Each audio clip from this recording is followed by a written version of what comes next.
ప్రేమ, యేసుని ప్రేమ.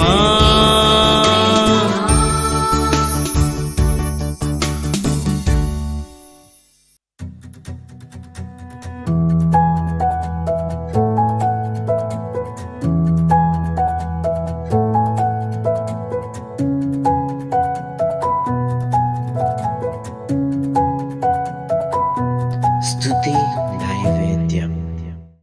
Praise the lord.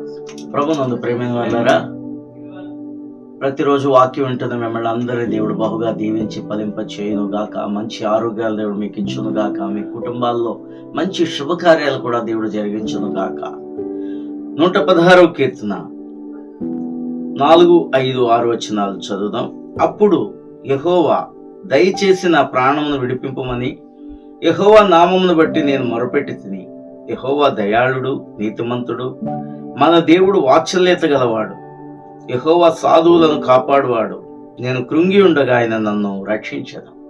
ప్రార్థన చేసుకుందాం. మహాపరిశుద్ధుడా మా తండ్రి, మరొకసారి నీ దీనదాసుని మరుగు చేసి ఆత్మచేత సంధించి నోటికి మాటలు అందించి నాలుకను వశపరుచుకొని మీరే మాట్లాడమని యేసు నామమున ప్రార్థన చేయుచున్నాము తండ్రి. ఆమేన్. ప్రియమైన వాళ్ళారా, దేవుని మీద మనం ఆధారపడినప్పుడు ఆయన ఏం చేస్తాడో చెప్తున్నాడు. అప్పుడు యెహోవా దయచేసి నా ప్రాణమును విడిపింపమని నేను ప్రార్థన చేయగా దేవుడు నన్ను విడిపించాడని చెప్తున్నాడు. నిజమేనండి. పాతాళ పాశములు మనం పట్టుకొనినా, మరణ బంధకాలు మనం చుట్టుకొనినా దేవుడిని విడిపించమని యేసయ్యకు మనం మొరపెట్టినప్పుడు తప్పక ఆయన రక్షిస్తాడు, నిన్ను కాపాడుతాడు, నీ ప్రాణాన్ని సంరక్షిస్తాడు.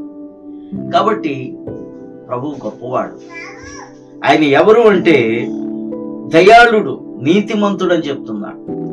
నిజమే, మనకు దేవుడు జవాబులు ఇచ్చినప్పుడు ఆయన కృప పొందుకున్న మనము ఆయన కోసం సాక్ష్యం చెప్పేటప్పుడు ఆయన దయాళుడు, కరుణామయుడని మనం చెప్పగలుగుతాం. ఎందుకంటే మనం రుచి చూస్తున్నాం కాబట్టి, మన జీవితాల్లో ఆయన చేసిన ఉపకారాలను రుచి చూస్తున్నాం కాబట్టి దేవుడు దయాళుడు, కరుణామయుడు, ఆయన ప్రేమామయుడు.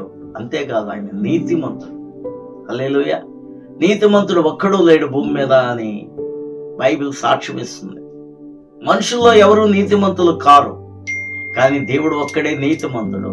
ఆయన నమ్మిన వారు నీతిమంతులు అయ్యారు. హల్లెలూయా. మనమందరం ఆయన నమ్మడాన్ని బట్టి నీతిమంతులం. అబ్రహాం దేవుణ్ణి నమ్మెను, అది అతనికి నీతిగా ఎంచబడెను. దావీదు భక్తుడు అంటాడు, నా నీతికి ఆధారమగు దేవా. కాబట్టి దేవుడు నీతిమంతుడు కాబట్టి ఆయన నమ్మిన వారికి ఆయన పరిశుద్ధత, ఆయన నీతిని, ఆయన యొక్క గుణగణాలను దేవుడు మనకి ఇస్తాడు.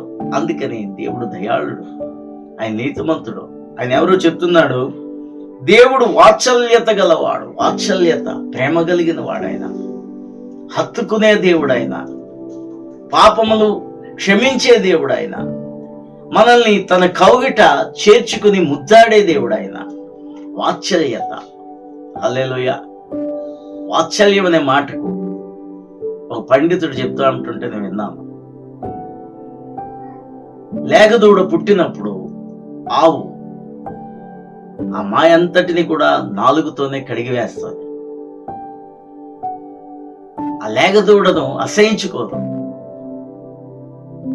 ఆ లేగదూడను చక్కగా నాలుగుతో తుడిచేస్తుంది. స్నానం, మనమైతే మనుషులు కాబట్టి స్నానం చేయిస్తారు పిల్లలకి, నర్సు వెళ్ళి స్నానం చేయిస్తుంది. అయితే పశువులు, వాటిలో ఉన్న ప్రేమను దేవుడు పెట్టాడు. యావు ఆ దూడను ఏం చేస్తుందంటే నాకు చూసారా, దాన్నే వాత్సల్యత అంటారట. కాబట్టి దేవుడు మనం పాపులమై ఉంటుండగా మన కోసం ఆయన పవిత్రమైన రక్తంతో మనల్ని కడిగి వేశాడు. ఆయన వాత్సల్యత కలిగిన దేవుడు, మనుషుల మీద దయ చూపించే దేవుడు, ప్రేమ చూపించే దేవుడు, దిక్కులేని వారిని రక్షించే దేవుడు, అనాథులను పోషించే దేవుడు, విధవరాండ్రుల పక్షమున వ్యాజ్యమాడే దేవుడు. కాబట్టి ప్రియమైన వాళ్ళారా, ఎన్నో మంచి గుణాలు ఆయనలో మనం చూడగలం. రుచి చూసాం కాబట్టి ఈ మాటలు చెప్తున్నామండి. ప్రియమైన వాళ్ళారా, నువ్వు ఎవరి ప్రేమకు నోచుకోకుండా ఉన్నావా? ఎవరు లేరని బాధపడుతూ ఉన్నావా? బాధపడవద్దు. ప్రభువు దగ్గరకు రా, ప్రభువుకు మొరపెట్టు. దేవుడు నీకు కూడా ఆయన కార్యాలు రుచి చూపిస్తాడు. హల్లెలూయా. ఇక్కడ అంటున్నాడు, యెహోవా సాధువులను కాపాడువాడు, నేను కృంగి ఉండగా ఆయన నన్ను రక్షించను. సాధువులను చాలా మంది గడుసువారు చాలా మంది ఉంటారు. ప్రతిదానికి నోరేసుకుని పడిపోతారు, నోటితో గెలిచేస్తారు కొంతమంది. కానీ కొంతమంది మాటలాడలేరు, గట్టిగా చెప్పలేరు. అలాంటి వారు సాధువులు లాంటి వారు. అలాంటి వాళ్ళదట దేవుడు కాపాడతాడట, రక్షిస్తాడట. నిజంగా కొంతమంది అమాయకులుగా ఈ లోకంలో ఉంటారు. అలాంటి వారికి దేవుడు తోడుగా ఉంటాడు. హల్లెలూయా. మన పక్షమున దేవుడు మాట్లాడతాడు. కాబట్టి ప్రియమైన వాళ్ళారా, ఇంత మంచి దేవుడు ఎక్కడ దొరుకుతాడు చెప్పండి? ఆ మంచి దేవుడు నిన్ను పిలుస్తున్నాడు, నిన్ను హక్కున చేర్చుకుని నీ మీద వాత్సల్యత చూపించడానికి, నీ పాపములు కడిగివేయటానికి, నీ యొక్క సమస్యలన్నిటి నుంచి నిన్ను విడుదల చేసే విమోచకుడు యేసు. ఆయన దగ్గరికి రండి, ఆయన వైపు తిరగండి, ఆయనకు మొక్కండి, ప్రార్థన చేయండి. దేవుడు మీకు విడుదలనిస్తాడు. God bless you. ప్రార్థన చేసుకుందాం. మహాపరిశుద్ధుడైన మా తండ్రి, మీకే వందనాలు. నీ కృపను బట్టి నీ నామాన్ని మహింపరుస్తున్నాం.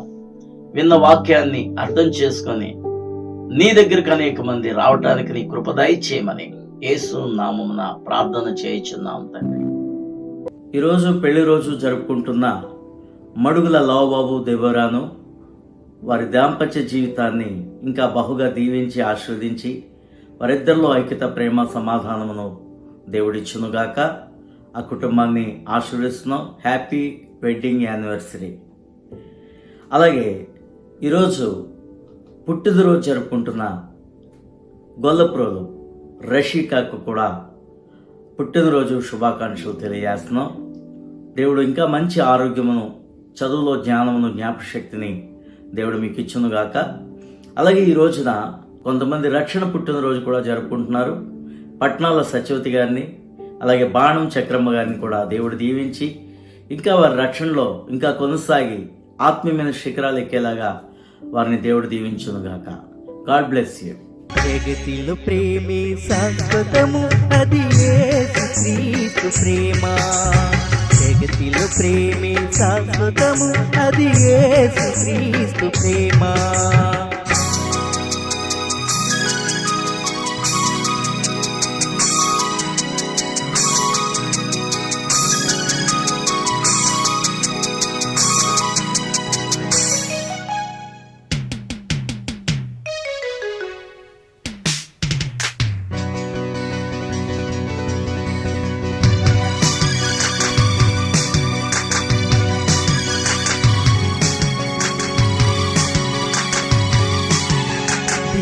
కాలము సహించును ప్రేమ, ఎంతో దయ చూపించును. దీర్ఘకాలము సహించును ప్రేమ, ఎంతో దయ చూపించును. మత్సరపడనిది, డంభము లేని, అమర్యాదగా నడువనిది. మత్సరపడనిది, డంభము లేనిది, అమర్యాదగా నడువనిది. ప్రేమ నీలలో అది దైవ లక్ష